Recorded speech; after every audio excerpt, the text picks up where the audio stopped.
나의 첫 발레 선생님이었던 윈저는 내가 친구라고 부를 수 있는 첫 번째 발레리나였어요.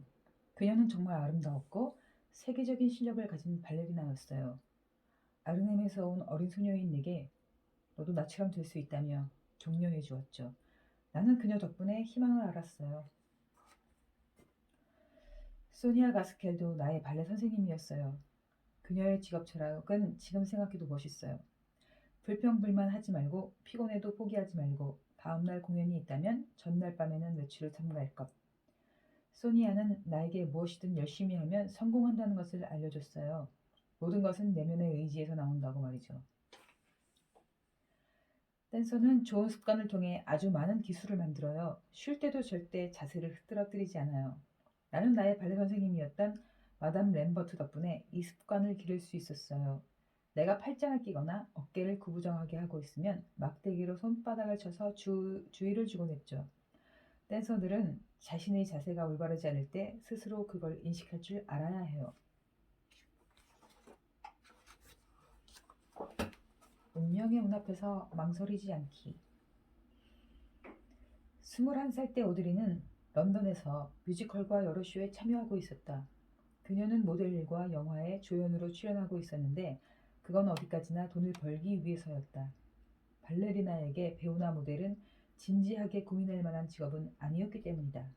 하지만 인생은 결코 생각대로 계획대로 흘러가지 않는다. 그때 오드리에게 인생을 바꿀 두 번의 번개가 내리쳤다. 오드리는 영화 몬테카를로 베이비를 촬영하고 있었고 당시 그녀가 맡은 역할은 영화 배우였다. 어느 날 이 영화의 각본을 쓴 프랑스 극작가 시도니 가브리엘 콜레트가 오드리를 보고 소리쳤다.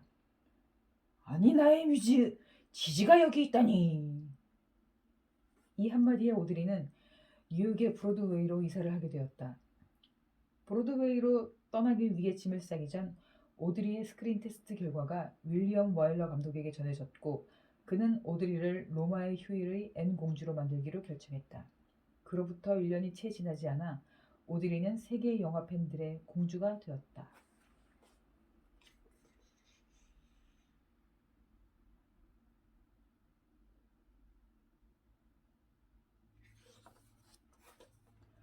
난 발레리나가 되고 싶었고 내가 할 수 있는 한 최선을 다했어요. 그런데 발레리나 슈즈를 사거나 아플 때 병원에 가려면 돈이 필요했고 그래서 뮤지컬 무대에 오르게 되었죠. 영화에 조연으로 출연한 것도 단순히 돈이 필요해서였어요. 윌리엄 와일러는 신인 여배우를 찾으러 런던에 왔고 그가 찾던 사람과 내가 일치했던 거죠. 난 그들에게 내가 주인공을 맡을 준비가 되지 않았다고 설명했어요. 하지만 그들은 동의하지 않았고 나도 더 이상 그들에게 반박하지 않았어요. 이것이 영화에 진출하게 된 스토리예요. 영화 배우가 된 건 내가 특별히 훌륭하거나 멋져서가 아니에요. 나는 이루고 싶은 꿈이 있었고 돈도 필요했어요. 돈을 벌기 위해 열심히 일했고 원래 꿈과는 다르지만 또 다른 기회가 내게 왔을 때 그걸 놓치지 않고 잡은 것 뿐이에요. 아주 감사한 마음으로요. 기회는 자주 오지 않아요. 그러니 기회가 오면 꼭 그것을 잡아서 내 것으로 만들어야 해요.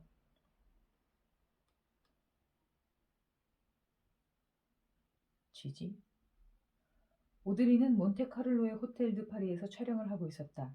마침 그곳에 지지의 각본을 쓴 콜레트가 묵고 있었는데 그녀는 주인공 역할을 할 신인 배우를 찾고 있었다. 그게 모든 일의 시작이었다. 콜레트를 만난 오드리는 그녀에게 주인공을 할 준비가 돼 있지 않다고 말했다. 어쩌면 적임자는 따로 있을 거라고 했다. 오드리는 이전까지 이런 역할을 맡아본 적이 없었기 때문에 거기에 출연한다는 게 미친 짓 같았다. 하지만 콜레트는 확신에 차 있었다. 있잖아. 넌 발레리나고 그게 얼마나 어려운 건지 알아. 열심히 해야 한다는 것도 알고 춤을 추는 사람이잖아. 그럼 된 거야. 그렇게 오드리는 뉴욕으로 떠났고 지지 무대에서 지지 역할을 해냈다. 꾸준한 노력으로 기회 잡기. 코러스 라인에서 오드리는 늘 주목받았다. 그녀를 만난 모든 사람들이 그녀를 주목했다. 오드리에게 설명하기 어려운 특별한 무언가가 있기 때문이었다. 그녀는 브로드웨이 연극과 할리우드 영화에 동시에 출연하는 최초의 여배우가 되었다. 누군가는 하루아침에 성공한 오드리를 향해 달라졌을 거라고 생각하기도 했다. 하지만 오드리는 준비되지 않은 채로는 절대 무대에 오르지 않았고 사람들은 그런 그녀에게 더욱 귀를 기울였다. 줄어드는 자신감과 주연에 대한 부담감에도 불구하고 오드리는 혼신에 힘썼고 결국 기회를 잡는 데 성공했다. 내가 도무지 할 수 없는 역할을 해야 하는 상황이었어요. 해야 하는 상황이 있었어요.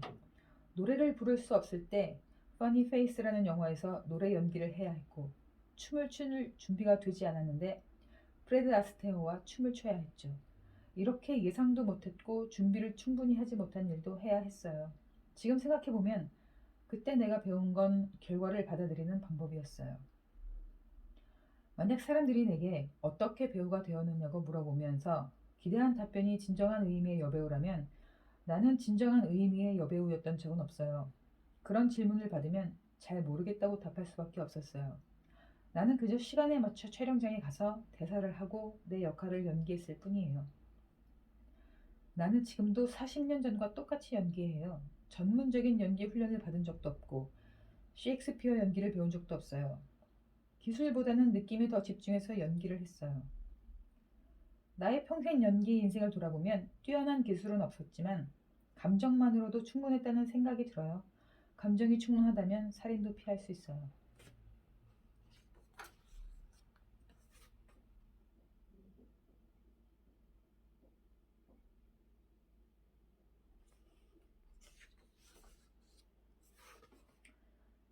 최선의 경험을 쌓아가기. 오드리는 전쟁에서 살아남았고 발레 선생님들의 지도로 잘 이겨냈다. 하지만 연기에 대해서는 종종 내가 잘할 수 있을까 하며 스스로를 의심했다. 그래서 자신을 향한 불신을 성실과 근면으로 채웠다. 하루가 끝날 때 감독이 컷! 하고 외치거나 연극 무대에 커튼이 내려갈 때 그녀는 지금 이 순간이 자신이 할 수 있는 일에 최선을 다했다는 걸 느낄 수 있었다. 나는 여배우라는 내 커리어에 푹 빠져 있어요. 예전에 나는 무명이었고 불안정했고 경험이 없었고 말랐었죠. 하지만 아주 열심히 노력했어요. 그것만큼은 자신 있게 말할 수 있어요. 심리학적으로 보면 나의 한계는 근본적으로 가지고 있는 불안과 열등감에서 비롯된다고 말할 수 있을 거예요. 우유부단한 태도로는 불안과 열등감을 극복할 수 없었어요. 수많은 실패 끝에 찾은 유일한 방법은 좀 더 단단하고 강한 동기로 당당하게 맞서는 것뿐이었어요. 영화계에 들어왔을 때 나는 완전한 배우가 아니었어요. 그저 발레를 하는 사람이었고 배우로서의 경험도 없었죠. 대신 나는 연습하고 또 연습한 경험이 있었어요. 발레라는 운동을 하면서 배운 것이었죠. 연습, 그것만이 내가 할 수 있는 일이었어요. 나는 정말 운이 좋았어요. 하지만 이건 하룻밤새 일어난 이야기는 아니죠. 어머니와 나는 런던의 단칸방에서 살았어요. 돈이 없었고 8년이라는 시간 동안 무명으로 일하면서 댄스쇼, TV, 그리고 영화의 단역으로 출연하며 한 단계씩 내 길을 가고 있었죠. 연기를 잘하지 못했고 제대로 된 훈련도 준비도 되지 않은 상태였어요. 하지만 마법 같은 120분이라는 시간이 내게 일어났을 때 비로소 알았어요. 나는 이미 아주 오랫동안 이런저런 경험을 쌓으면서 준비하고 있었다는 걸요.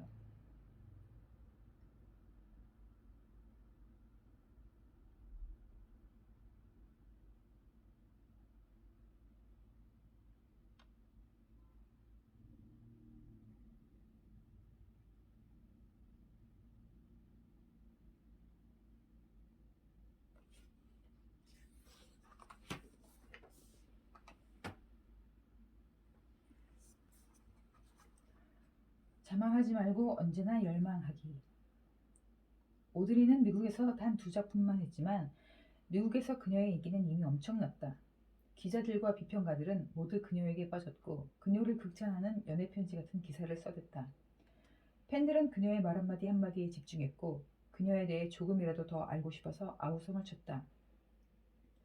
그리고 얼마 지나지 않아 다른 여배우들도 오드리를 따라하기 시작했다. 오드리는 온딘으로 토니상을 받았고 로마의 휴일로 오스카상을 받았다. 한 해에 이 두 상을 모두 받은 두 번째 여배우가 되었다. 연극 무대와 스크린에서의 첫 번째 시도는 최고의 성공을 거두었다. 아카데미는 이후 사브리나, 파게, 티파니에서 아침을 어두워질 때까지를 수상작 후보에 올리기도 했다. 나날이 대중의 관심과 사랑이 커졌지만 그 사랑이 아무리 크다 해도 그녀의 정신적인 공허함을 메울 수는 없었다. 연기에 관해서는 오드리는 완전한 만족도 자신도 없었다.